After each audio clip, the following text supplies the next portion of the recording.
to the Money Desk. Devan Murugan joining us in studio once more. So, hi there, Devan. Results from FirstRand today. Tell us a little more. Yeah, I mean, we essentially, we look at these results from the banking sector because we want to know what they're reflecting about the economy, about consumers, about businesses. FirstRand putting forward a reasonably impressive set of results. So let's take you there. Analysts say those results from FirstRand has been impressive indeed in terms of its annual showing, but it is struggling to shake off the damage wrought by COVID-19. The group, whose underlying assets include FNB, Rand Merchant Bank and Westbank, delivered a strong 54% jump in normalized earnings. It does come off a low base, though. But I want to bring in FNB CEO Jacques Celliers for more insights on the FNB results. Jacques, thanks indeed for talking to us. I mean, a year ago, the uncertainty was more pronounced, wasn't it? We had very little insights into what will happen with the consumer or the economy. But I see FNB ended up the star performer in the FirstRand results. Thank you very much for the opportunity, Evan. Yeah, I mean, it's been a tough year for us. As you say, we were in the real hectic stage last year when we did our year-end results, because that was in the sort of peak of lockdown. So lots of uncertainties, lots of extra provisions, lots of, I guess, guesswork as to what the pandemic would mean for us and how long it would take.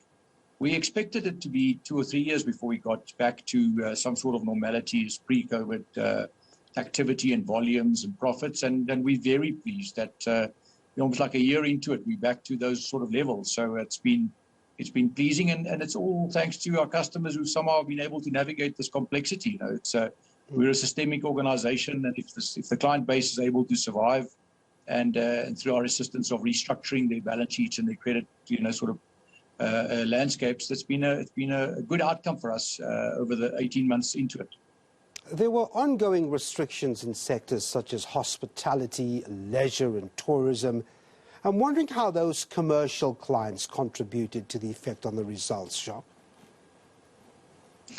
Yeah, fortunately, we are a very diversified organization. So some sectors have really shot the lights out, and agri and mining, as you know, have been good performers. Even the retail sector has done well. And then, as you say, there's some sectors that are still lagging, and we need the momentum in this vaccination programs in society to get almost like social enthusiasm going again, so that those sectors can come on stream. So it'll take a little bit more relief and a little bit more support to get those sectors through it. But if all goes well, it looks like early 2022 could be a spring phase into our economies and some growth opportunities out there. And what's great is we're well positioned for that support. We had to get through the challenge of adjusting to COVID without losing our footing. And now with our balance sheet so strong and lots of capital and liquidity in the market, there's real incentives for us all to kickstart the growth phases. And I think that will come on very, very positively early in the new year. Are people paying off their debt?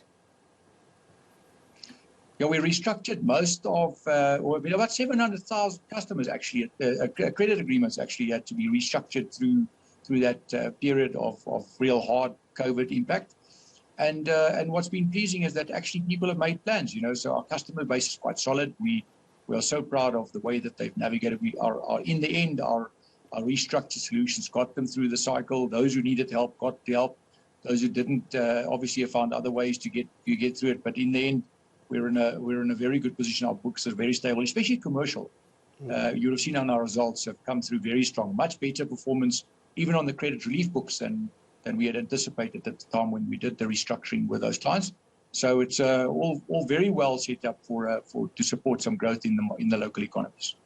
You mentioned earlier the need to step up vaccination so we can get certain areas of the economy in order. I want to know, as FNB CEO, where's your stand on the issue of mandatory vaccinations?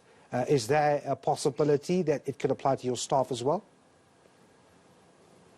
Yeah, we're a little bit differently positioned than, I guess, most of the smaller participants in the economy where, you have optionality. But we're much more systemic, I guess, as a business. And, our positioning is always, what we do for our employees is probably what we have to do for our customers too. So there's a broader impact, certainly, now it affects our frontline have been able to deal with, keeping our doors open despite any of the vaccination things. So we've been really out there in the front as essential services. And we've been able to deal with this dynamic of lockdown and adjusting to COVID levels, very successfully.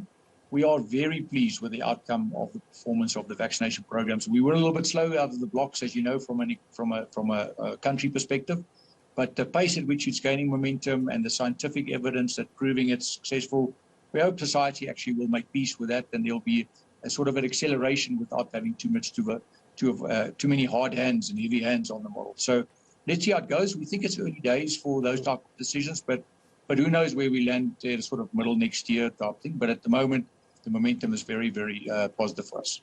All right, thanks very much indeed. FNB CEO Jacques Celliers there.